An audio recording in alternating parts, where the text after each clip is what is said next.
Welcome to the Dairy News and Views podcast, a production of the Iowa State University Extension and Outreach for your operation to manage healthy cows and calves while producing the highest quality dairy products. I received a phone call the other day, and it was from Ole. So Ole the other day, he said, it was time to get the heifers bred, but I was getting pretty busy. So in my place, I sent Lena to go to the auction to pick out the next generation in our herd. So the first bull came in, and Lena, she's, bidding, raising her hand, and it gets kind of up there, and she decides, I'm going to let this one pass. That was just a little too much. Well, the second bull comes in the ring. She's like, ooh, he's pretty good. Well, she starts bidding again, and it gets up there, and it gets up there. And right before the auctioneer said sold, somebody else snuck in, right? So finally, the sale goes on, and the last bull comes through the ring. She's like, boy, if I come home without anything, Ole, he is not going to be very happy. So last one comes in the ring, and she just starts bidding and bidding and bidding, and pretty soon sold, and it's hers, right? But here's the problem. She bought the bull, but, she was kind of in a rush and didn't have time to hook up the truck and trailer, so what does she do now? So she goes to office staff and says, I need to give Ole a message to, that we won and we're ready to bring the bull home. And they say, okay, well, no problem, but it's $5 a word. And she's like, ooh, that's pretty steep. So she goes, tell you what, why don't you just send him one word? And he's like, okay, what do he wants to send? She says, comfortable. Office manager's like, well, why is that? She says, well, Ole, he's a good guy. He's a good farmer, but coming to the reading, he's a little bit slow. So when he reads it, he's going to read, comfortable. So my approach to anything economics, dairy related, is very much the same. I got to break it down step by step, right, in order to get the whole picture. That's kind of what we're going to do here today. So we have kind of what is before us is we're going to take a look at 2022, what made that year what it was in the books, right? Even though we're almost halfway through this current year, right? Well, let's see here. Roughly. We won't do the math. So even though we're quite a bit of ways through this year, I think painting the picture of last year tells us a good story of how we're here today, right? So, and then from there, I do have some different policy information that we can go through if you guys are interested. I saved that towards the end, and it's also in your printouts, so that way if you want to have some more detailed information to take with you, you can do that. Before we go any further, I'd like to just thank the organizers. It's great to be out of the state of Wisconsin, and they've put on a terrific conference and been great to work with. And I've only heard great things about the organization here and all that are involved, so thank you very much. In order to kind of gear what we're going to talk through the rest of the day, question for all of you, how many of you are lenders? How many of you are non-lenders? And of them, dairy, how big? 1,200. Where are we at some other hands? Non-lenders in the room. Don't worry, I'm going to call you out. I'll wait. Hands. There's one more or two more. Yep. I thought there was one in this row here somewhere. I'm not a lender. In what capacity? Water beds for cows. Okay. Oh, perfect. Chambers? Anybody else? All right. Perfect. So, of the lenders, how many of you do some dairy? Perfect. All right. So, reason I ask that is I'll try to integrate some of the lending metrics, maybe some of the numbers, things like this that make sense to you that we're seeing out there in the world right now. Like I said, we're just kind of going to go through the last year's dairy recap and go from there. But before we begin, I have a question for all of you. What do you call a cow that just had a calf? Any guesses?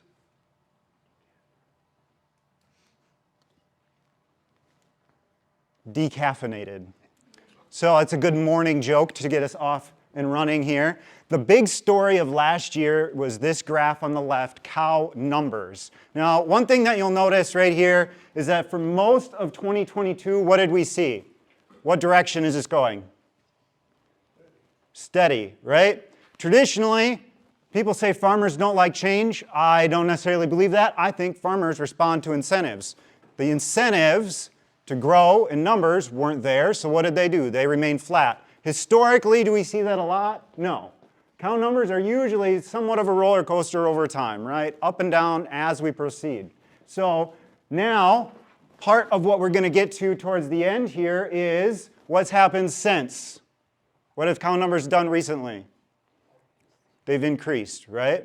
So if we take a look at how well our cows are doing, our average milk cows per year, as you can see right here, 2023, we have come up over 2022, but as you can see, we went up, came back down, right? And our herd has been rebuilding. Now, as that happens, I have a question again for you. Why do milking stools only have 3 legs? Guesses? I'll wait.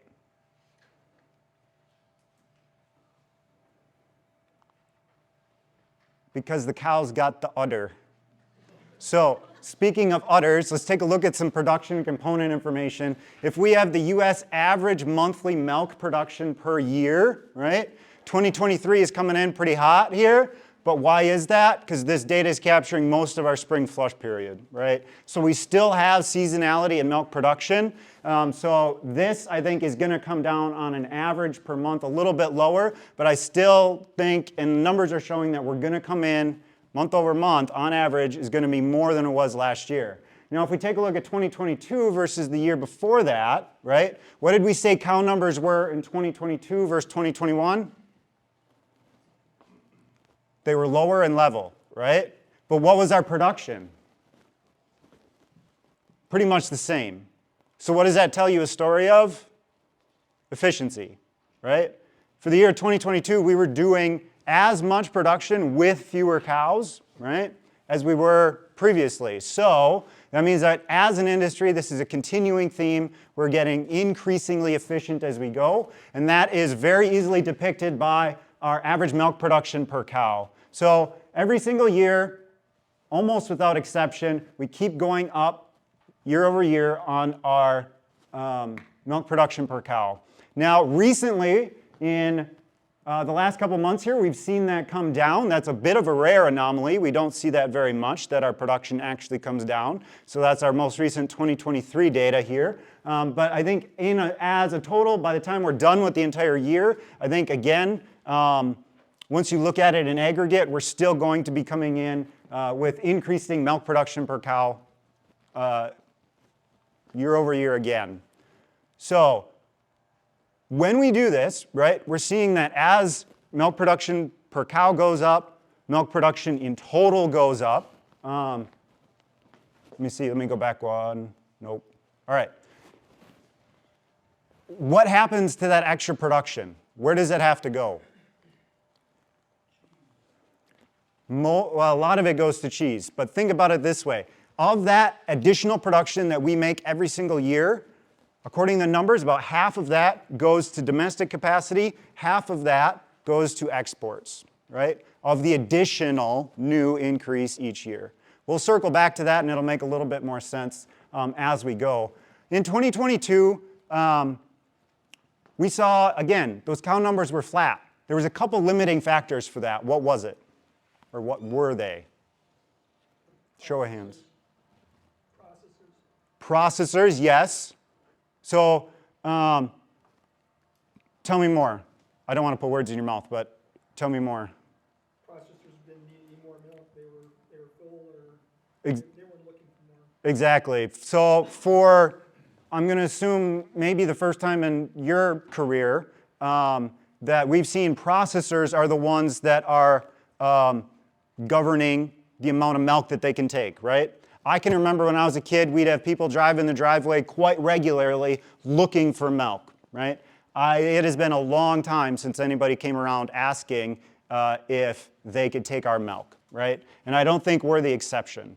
So we went from, that period of time, say early 2000s, if you want to, look at then, where there was a lot of homes for milk, there was a lot of processing capacity that was not yet being utilized, that they could fill in, that people were still searching for milk, right?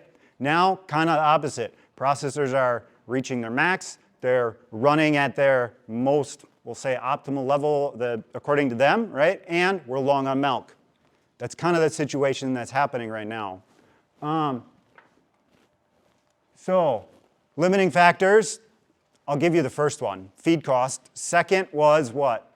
What's your guess for why cow numbers were flat in 2022? Labor, yep. And another one? Increased culling. Kind of. I'd have to look at the numbers. We did see, especially towards the end of the year, I know culling numbers were up. As a total, I'm not sure how it came in the previous year. How many people did any expansions in last year, 2022, or got any bids for expansions? What's your guess on price per stall to add a cow? Any guess? Yep. Building cost, right? Our feed cost was really high. We were at 15, somewhere above $16 per hundredweight. Now, when I talk about feed costs, I'm talking about how much it costs to produce 100 pounds of milk, right? The amount of feed that it takes to do that. So we were at 15, 16, sometimes a little bit more in feed costs to produce that milk, right? Some of the numbers that I heard for people that were looking at standing up any operation or putting up any additional stalls, they were at $10,000 to $15,000 a stall, right? Do you have any better numbers than that, by chance? Okay, so now, if you're a producer and you're going to add a cow, cows are pretty high. In our neck of the woods, $2,000 would get you a decent cow, right? Last year, right around there. And if you add another $15,000, you're at $17,000. You're at $17,000 to add that additional cow. So if you're going to spend $17,000 to add that one cow and feed is expensive, what are you going to do? Are you going to expand? Are you going to stay the same? Right? I think those were the two biggest factors why we saw cow numbers really level off, even though we saw profitability and margin, and well, we'll see in a second about margin, but that we saw these much higher milk prices than normal. I'd say that's one thing that kept that milk price staying up higher for longer than what we normally do, because our supply response was not as immediate as what it normally is, and that's a big reason why, because it was really expensive to feed cows, it was really expensive to add them. So, please. Is there labor involved in that feed cost? This is just feed cost. The crop took the bit. Yep. And that's calculated feed cost. We'll show in a minute, every feed cost is different, right? But calculated based on the constituent components. Yep. So let's take a look at where some of this production was happening in the U.S. Our biggest dairy producing states are? Exactly, right? And you can see they kind of go hand in hand. Right now, it'll be kind of interesting to see what happens in California because of some of the flooding that's happened. Some of the initial numbers, things that I've seen in aggregate, it will be maybe kind of hard to see a huge swing there, but I think there's going to be some effect. But you can see California and Wisconsin, we really kind of drive the picture, right, of what the whole U.S. is doing. But one thing that we see, even if you include all of the top 5 milk-producing states across the U.S., is that over time, we are increasing almost every year by 1% of the total U.S. production is done by these top 5 milk-producing states. So what does that tell you?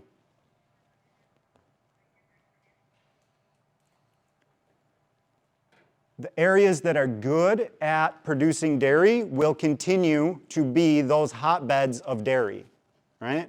So where the distributed, we'll say, nationwide system of historical production that we've had, right, I think is going to get increasingly localized as we go. And I think those increasing locations, or those locations that are going to be expanding, right, are really going to be those centers of production in the U.S. going forward.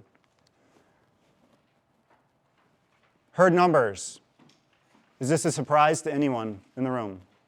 No, right? So if our production is getting geographically localized, herd numbers are going down. Production, well, last year cow numbers were flat, but production is going up, right? This year production is going up again. What does all of this generally mean in one word for the industry? Larger herds, consolidation, right? So this has been the natural phenomenon of the commodity industry since the beginning of it, right? And this is, as you can see right now, the rate at which this is happening does not seem to be slowing, right? So one thing that as lenders in the room I sometimes hear discussed is as this happens, farm size increases, what happens to the volume of the loans on those operations?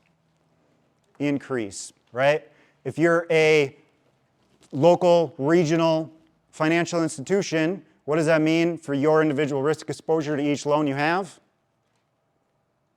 Increases, right? Also, it takes a lot more money to do any kind of loan, right? Because if we're at $15,000 a stall, it doesn't take long to get to 5-10 million, right?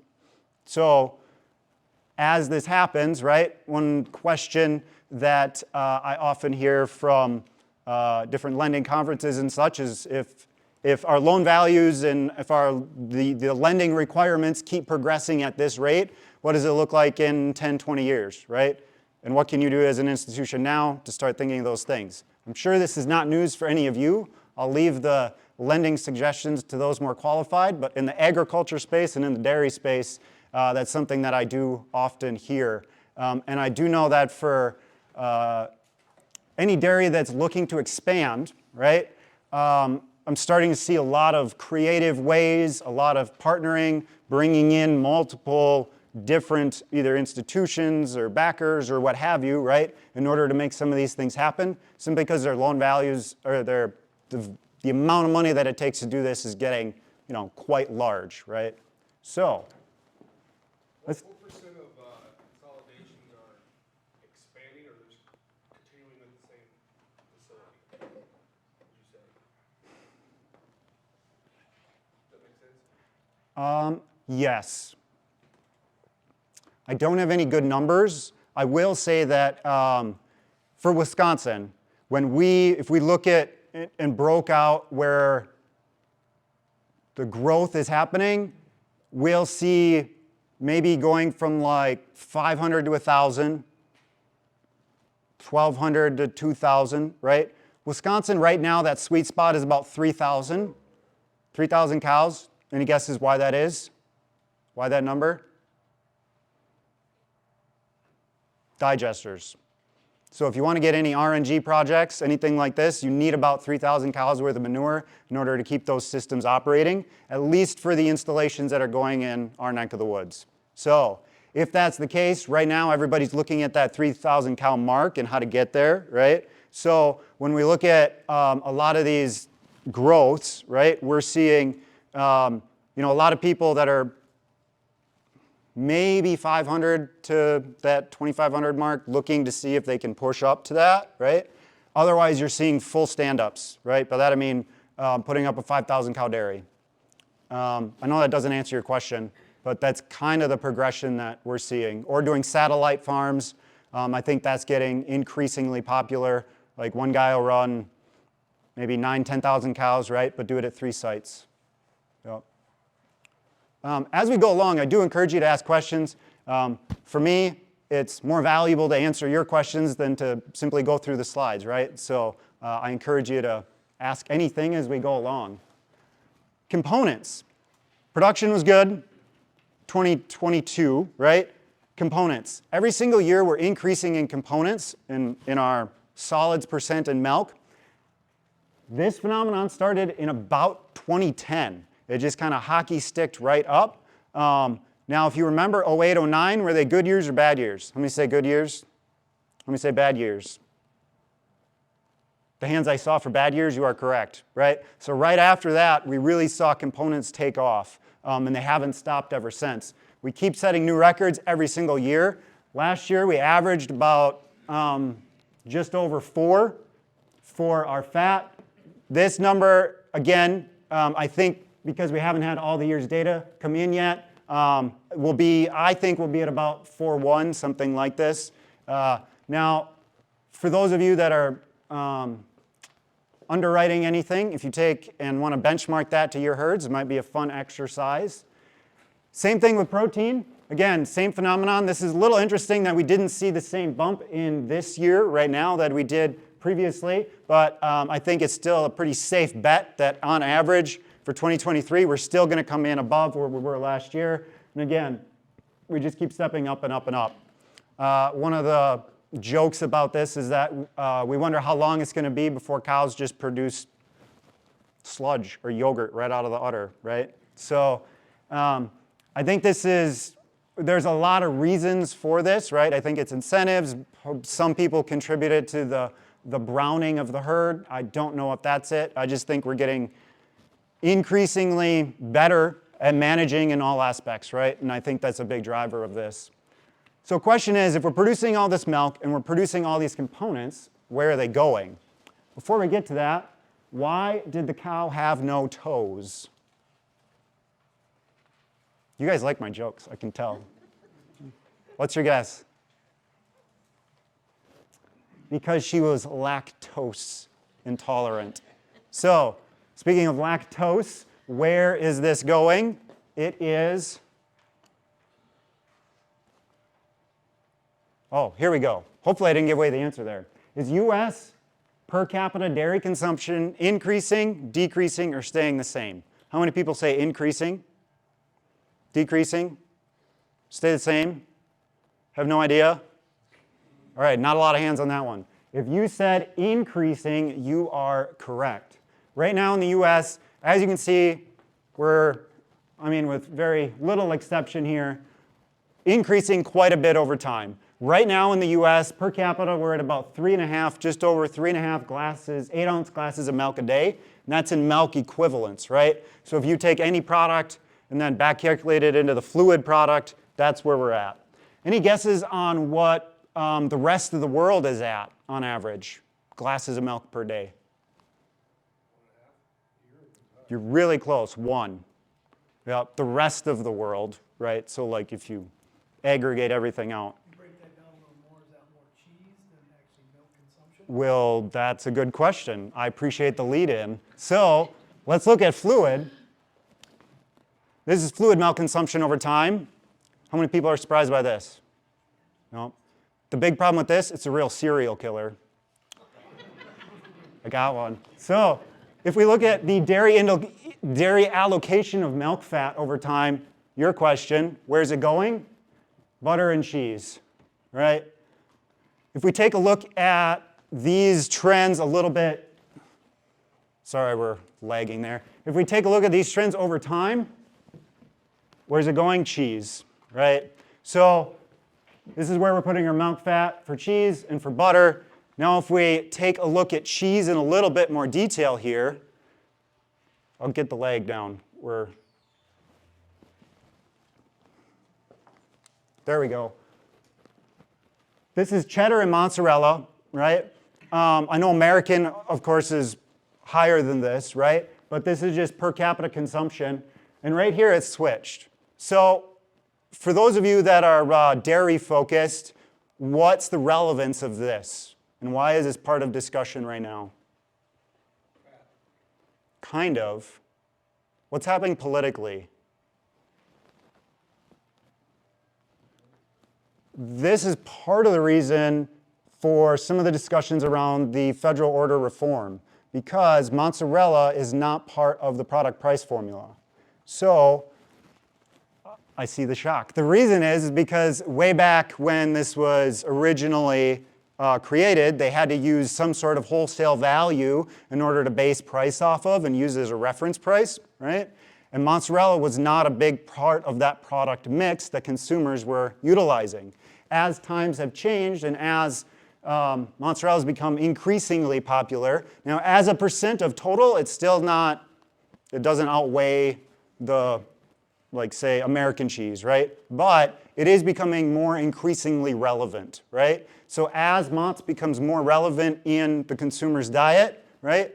In order to capture some of the value from that into the product price formula, that's what part of federal order reform is looking at. So if they talk about the NDPSR, National Dairy Product Sales Report, right? And then changing some of the things that are listed in there, that's part of the reason why. Guess on why Mott's is so popular or increasing? Pizza, yup. So what happens to these products? What are two options? We produce it, we produce the milk, it gets processed, processor sells it. Where does it go? Two options. You got it. If we take a look at domestic disappearance, if we look at cheese, this is, if you add these up total, you get total cheese, right? So we're at 400 and 600, so that'd be 1,000, right? Versus some of these other product categories. So cheese is definitely the heavy hitter here, right? Now if we take a look at the export market, you'll see that, there we go. Cheese kind of falls down a bit, but our cheese exports have been increasing and becoming more increasingly relevant over time. But really our non-fat dry milk and our skim powders are leading the way on our export markets. So, and that's part of, those two things are a big part of the reason why on this worldview that we're going to get to in a second, exports are part of the discussion right now. So fluid milk in 2010 started going downhill. Is that from lack of promotion or is it alternative milk options? So I think it's simply consumer preference, but I don't know specifically what.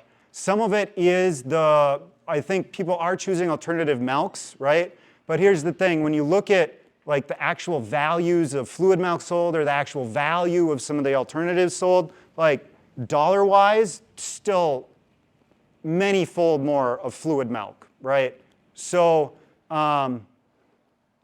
is it competition? Yes. Would it be nice if consumers did consume more fluid milk? Certainly, right? But I think there's more than just like that one thing as to why fluid went down. I know that's not a good answer. It's not sufficient, but hopefully that helps. So, what's that? Lifestyle. I think it's lifestyle. I think, yeah, I just think there's a lot of preference options in that have kind of played out over time, and we're seeing that come to fruition. I don't know a very specific thing, but it's a good question. If we take a look at kind of the world's production here, we see Europe, North America, the rest of Europe, right? Asia, Oceania. Oceania is what? As far as milk is consumed, or as far as milk production is concerned, what countries are we talking about? You got it. Yep. Now let's take a look at exports. So these are the people who are putting export product into the market. Who are they? Europe, us, Oceania, New Zealand, right? So that's why we talk about New Zealand production so much, and that's why they matter to us. Also, if we're sending product out, who has the edge here? Where does most of the world's population live? Not in the US, right? They're going to be geographically closer, right? So in order for us to remain competitive, what does that mean? Our prices have to be lower, right? Or at least in line with where a lot of these other rest of the world prices are, and that includes transportation costs. If we take a look at where our exports are as a percent of solids, we're at about 16.5%. So that means 16.5% of all the milk solids we produce has to be exported, right? So that's after satisfying all of our domestic demand, that much has to go away. Now, if we're at who our customers are, these are the top 10 export markets for our products averaged over like the last 5-year period. Most of it goes south of the border and north of the border. And who's next? China, right?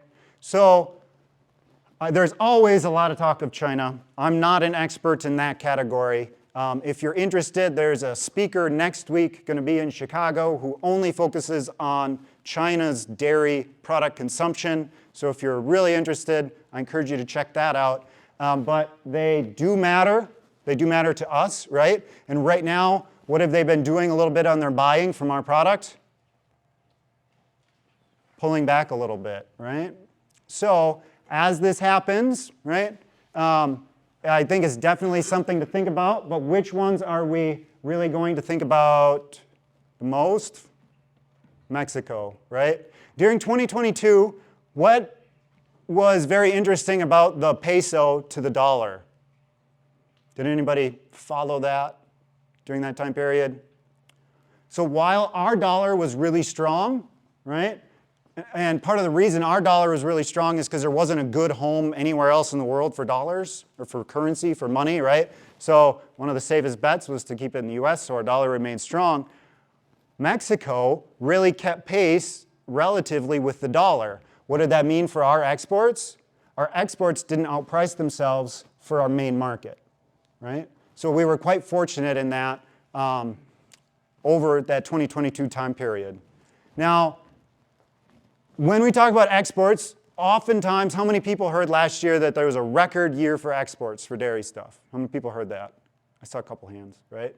So when I hear that, I always ask, are we talking about record volume or are we talking about record value, right? So why would that matter? Volume, right, the actual amount of product someone has, generally our buyers are anchored on that, right? They'll adjust this based on price, up or down, right? But if they have a market and they are able to buy and clear this much amount, right, they generally tend to keep buying that amount year over year, right? So if that's the case, and we take a look at our value change or our volume change, we can see that our volumes had fewer increases than our values did in 2022. Why was that? High milk prices. High milk prices in the US pushed all of these values out, right? Why didn't they go to somebody else to buy their product, even though ours was more expensive? We'll see in a second, but to give away the answer, there wasn't enough product on the market. And we came to the table with more than anybody else, so they bought our stuff, right? So even though our value was higher, they still bought. But what happened to volumes?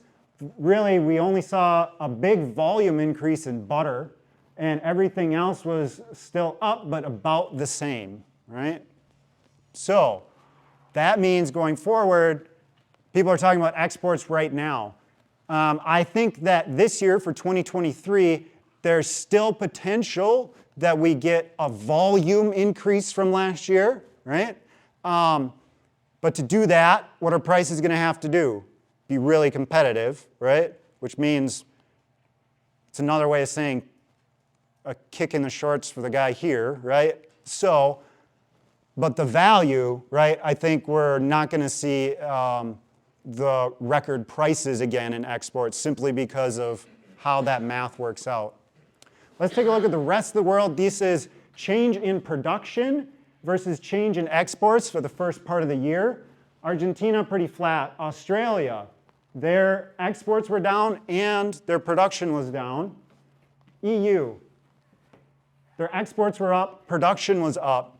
Any guesses on what country pretty much contributed to most of this? Germany. So Germany was really the leader here. They're doing really well. Did anybody see any of the news about Ireland recently?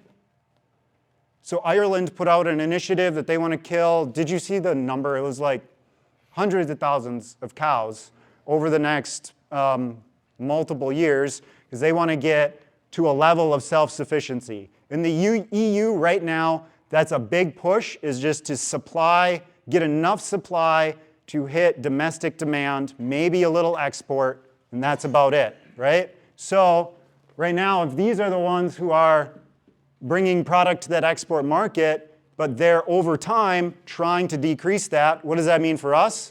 It means we have increased customers.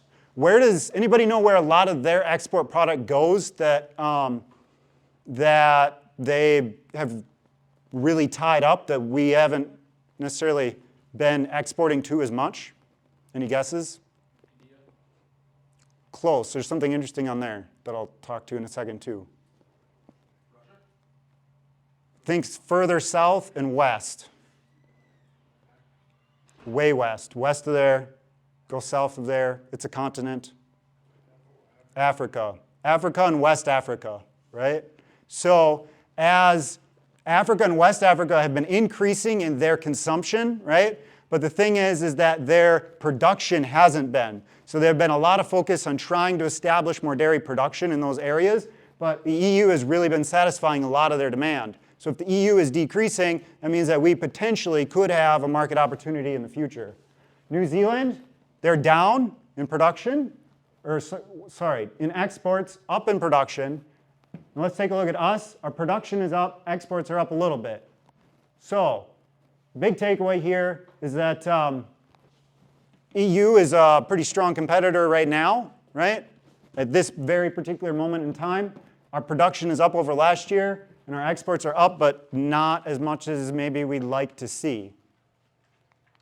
So, now if we take a look at this year over year, right, on where world production and world exports are at, we are just up on production a little bit, and exports are about flat.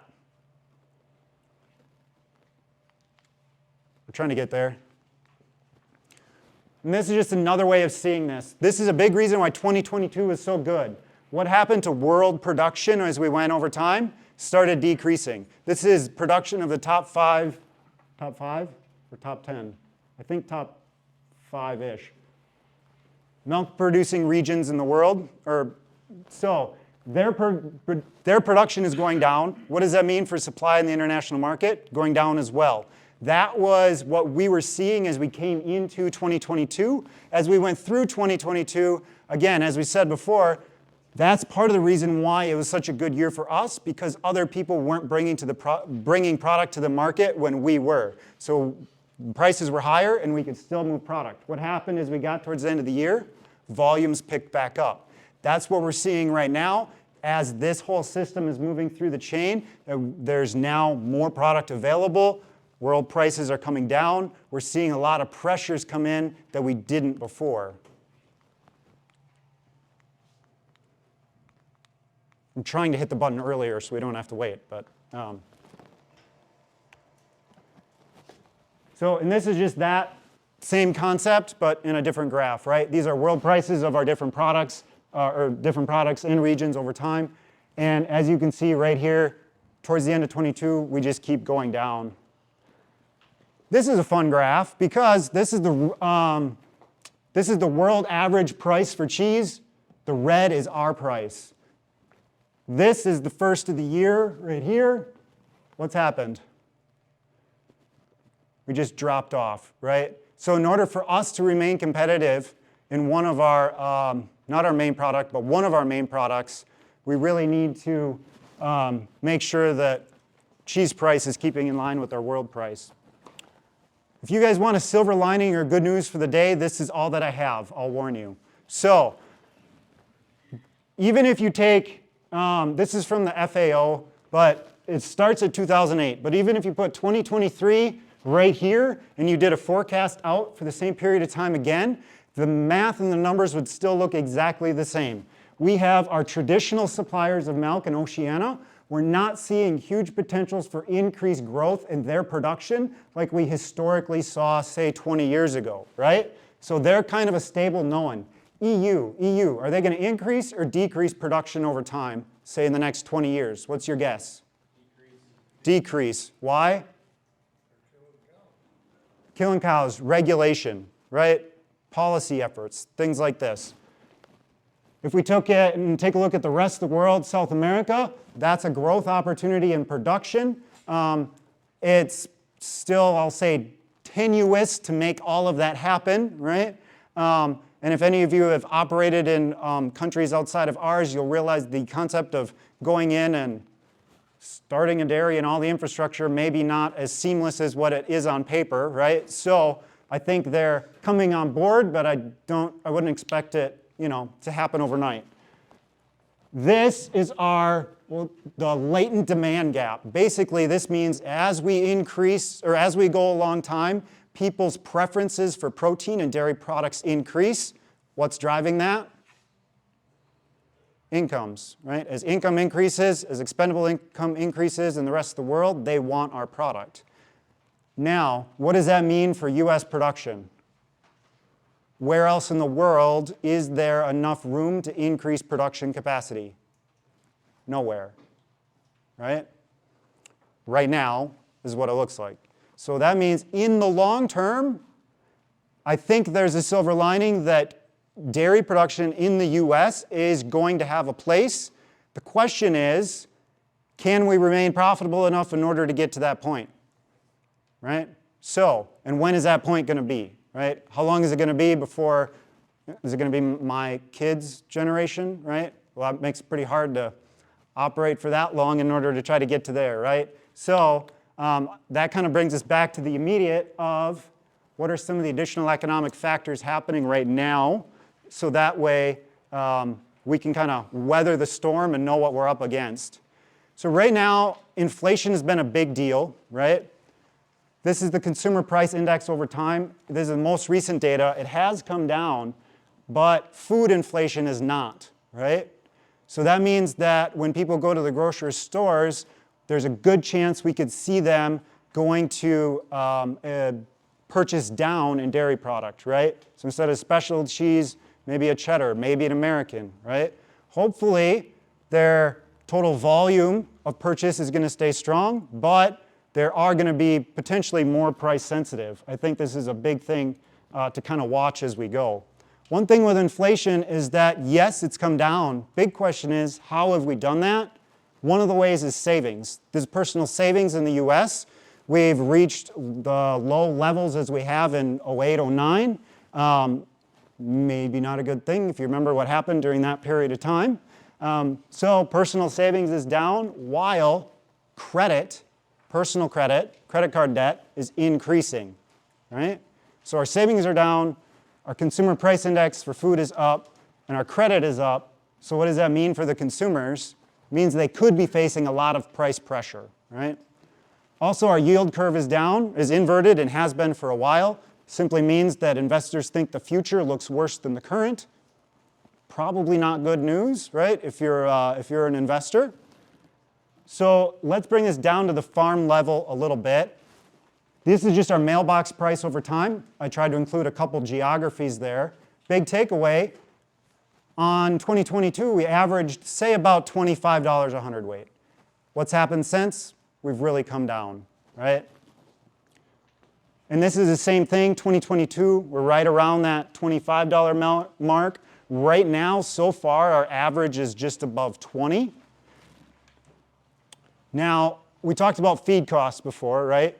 Let's look at costs of production. So I know that this is a bit dated. At Wisconsin, we're working on updating this information right now in order to bring this all the way to the current date. But this is cost of production per hundredweight for dairy farms in Wisconsin.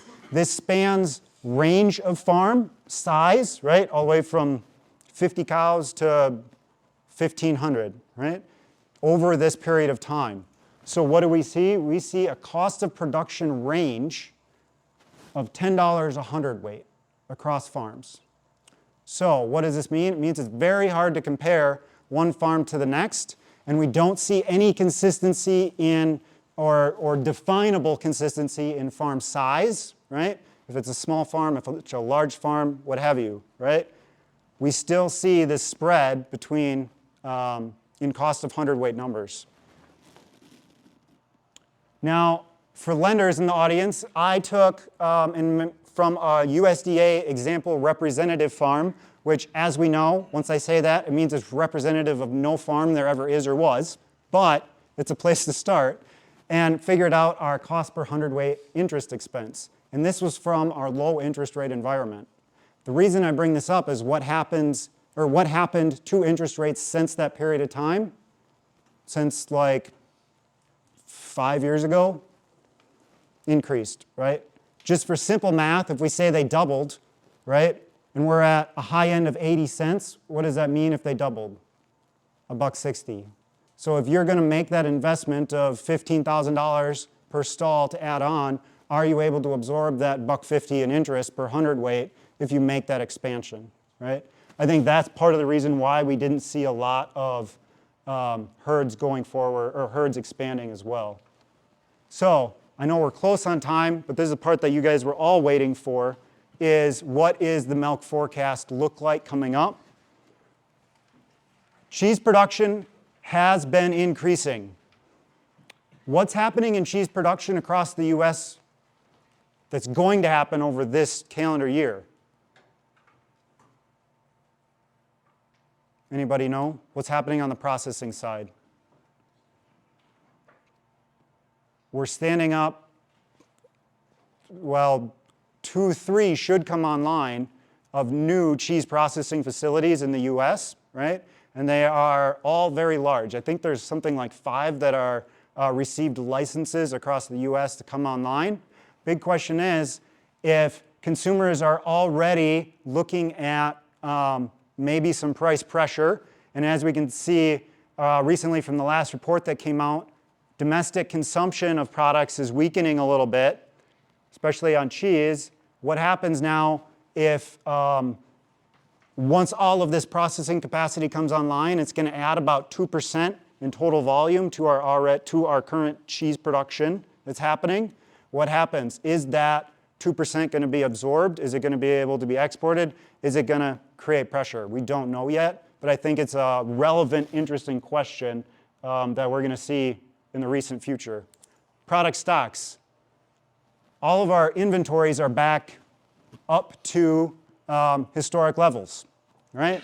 So if our cheese is good, and if our butter inventories are good, and our processing is coming up, and our production is good, what do you think is going to happen to price? A lot of red, right? So this is just a recap of all the different points I had already. The one, I tried to put something neutral or good, but it ended up just the font is green, and if you read it, it maybe isn't so great. It says consistent domestic demand-ish, kind of so far, but that easily could change in the near future.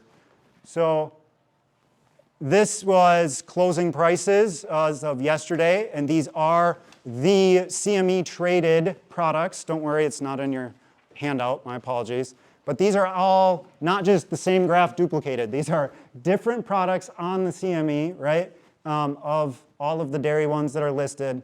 And what do we see? This downward trend across all of them, right? So this is, we'll say, the official calculated current forecast price for 2023. They have an average of 2070. Personally, I think that's a little generous. I think if we hit an average for the year of that, we would be doing terrific. I think you could take $2 off of that and still, for an average, and still maybe be incorrect. So, big question is, if we're at $14, let's assume instead of, well, we could use 20, that's fine. But let's assume our feed cost then in green is $14 a hundredweight. So for those math people out there, what's 20 minus 14? 6. All right. If we had $6 left, what did we do with that $6? Or what did we do on the farm for our expenses? We fed cows. That's it. We have $6 left to do everything else. What's the benchmark for labor cost per hundredweight around here? $3. In our neck of the woods, $3 is the goal. If you can hit $3 a hundredweight, you're doing terrific. A lot of your question on expansion, a lot of expansions right now are driven by that labor cost per hundredweight number. A lot of them are just trying to get to that $3 a hundredweight. And that's why rotaries are so prevalent in these large expansions, is because it's easier for them to get to that $3. So if we take 20 minus 14 and we get 6, all we've done is feed our cows. From that 6, let's take away our labor cost of 3. All right, now what's left? 6 minus 3 is? 3. That's the most complicated math I usually try to aim for. All right, we have $3 left. All we did is feed them and milk them. We have a lot of demand on that $3 per hundredweight left, right? And I think that's why it'll be very interesting to see what happens. going through the rest of the year, especially as lending goes, because any operating is going to be more expensive than it was previously, right? Our coal prices right now are very strong. I think you're seeing a lot of the bottom quarter thinning of the herd right now. The last cow slaughter report that came in had like record dairy cattle slaughter numbers. I think that's a big reason why. It's still expensive to feed them. Milk prices coming up in the future don't look great. Low 15s in the next couple months, right? I think if we get to that $18 mark, maybe 19 by fall, we'd be doing great. That's what the numbers show us at least. I know that's maybe a little different than this, but I think that's still might be a little optimistic compared to what we're seeing happen. And there's simply just a lot of export pressure, rest of the world price, that we need to clear products on. So on average, $5 less per hundredweight. That's assuming it was 25 before and 20 now. Again, I think you could be at $8 less and still be kind of conservative in that number. So with that, we might have less than a minute left if you have questions, but I did include the policy stuff on federal orders. It may not be as applicable to this audience, but I wanted to make sure you had the information there. Otherwise, question. Thank you. This institution is an equal opportunity provider. For the full non-discrimination statement or combination U /diversity/EXT.